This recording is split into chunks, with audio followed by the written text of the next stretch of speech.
Hey everybody, I'm Christopher Green. You're tuning into AMTV Alternative Media Television. It is, of course, Thursday, July 17, 2014, and breaking news. A Malaysian airliner, this is the second in less than 4 months, goes off radar and is allegedly shot down over Ukraine. Flight MH17. No, not the old flight, MH370, but a new one, MH17, goes off radar.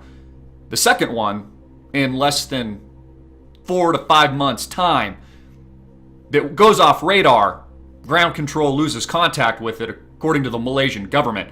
We're expected to believe that, and then is shot down conveniently, according to the reports, allegedly by pro-Russian terrorists, pro-Russian rebels. All of this smells extremely dirty, and it smells rotten. Passenger jet shot down over Ukraine. This is breaking news, folks. Here we have a report from Sky News at sky.com with a little bit of video here. Malaysian plane shot down with 295 on board, supposedly. Allegedly, everybody has passed on. Everybody has died, including the pilots, and the plane broke up and crashed and then split in two, according to reports on the ground. The plane virtually unrecognizable at its crash site.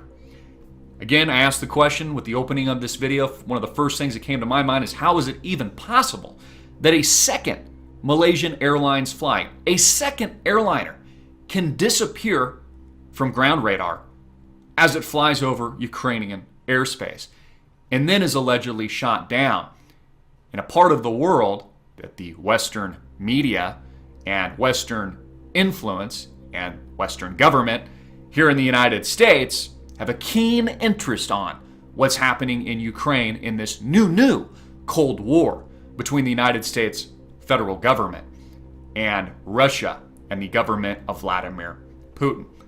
You can see here more images from the crash site where it broke up in eastern Ukraine on its way from Amsterdam to Kuala Lumpur. Now remember, flight MH370, which I believe was hijacked, I think there's evidence to show that, was on its way from Kuala Lumpur to Beijing. This time, flight MH17 on its way from Kuala Lumpur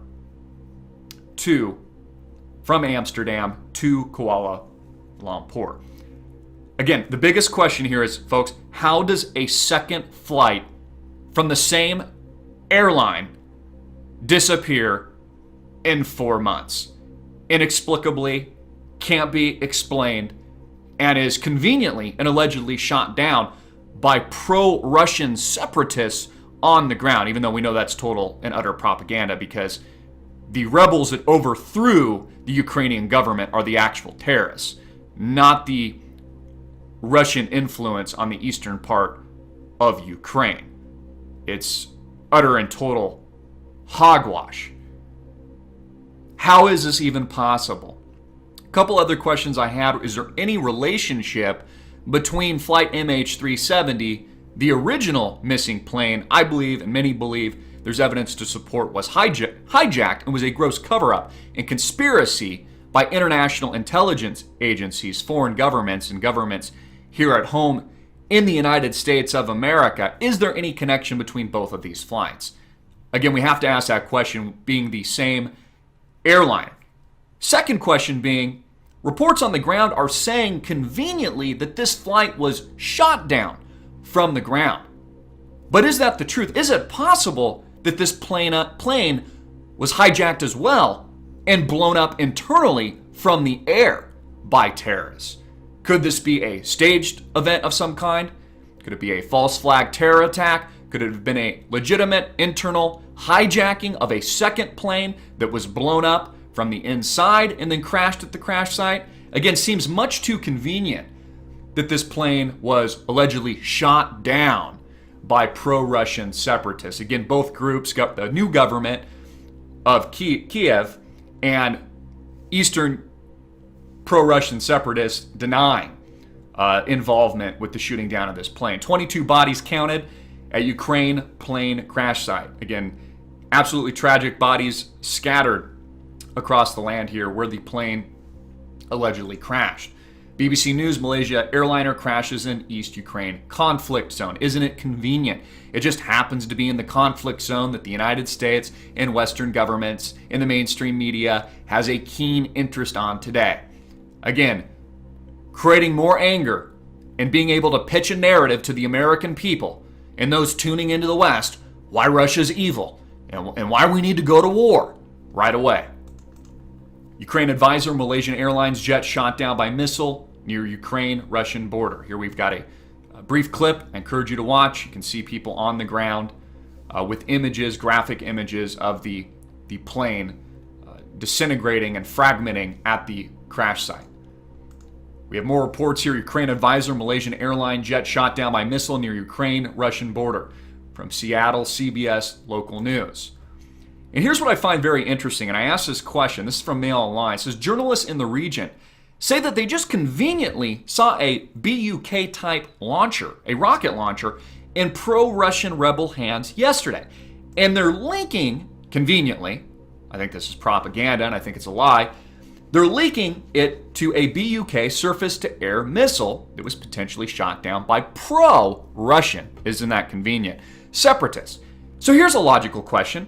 If journalists on the ground, let's say at CNN, saw these BUK-type launchers in pro-Russian hands yesterday, then why wouldn't they have alerted their government and officials to the urgency that they saw these launchers, these rocket launchers in pro-Russian hands? I mean, they could have just prevented hundreds and hundreds of people from being slaughtered, according to what they're selling us, according to what they're telling us. But I guess the journalists at CNN and whatever other companies that they were from pushing the mainstream media agenda just decided to say nothing.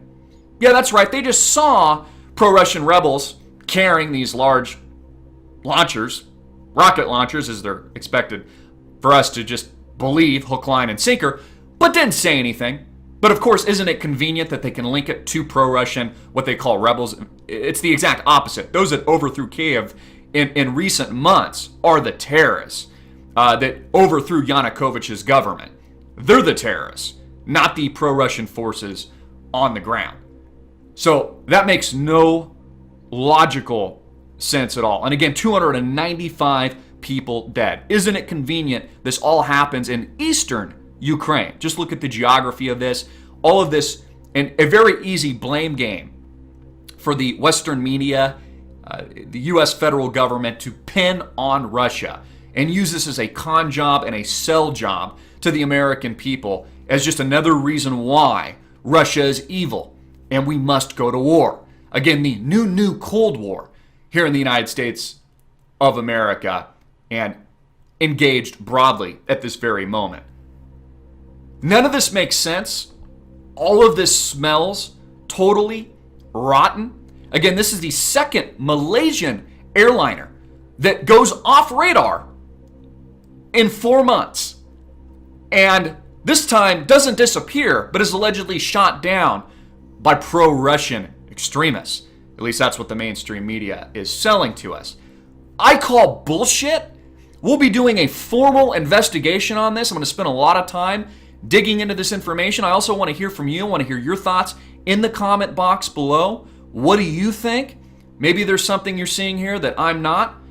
And if you can provide more evidence or more links to what you're researching, please do. We're going to put this together in a very formal report. I'll be working on this afternoon. But again, none of this makes sense.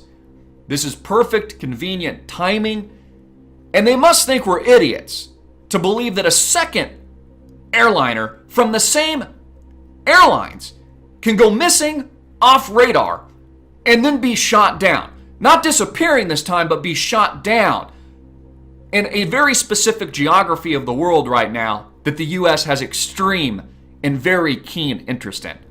Again, I call bullshit, folks. Get it out everywhere, make it viral, hard-hitting it in your face, and click the link below to support our sponsor.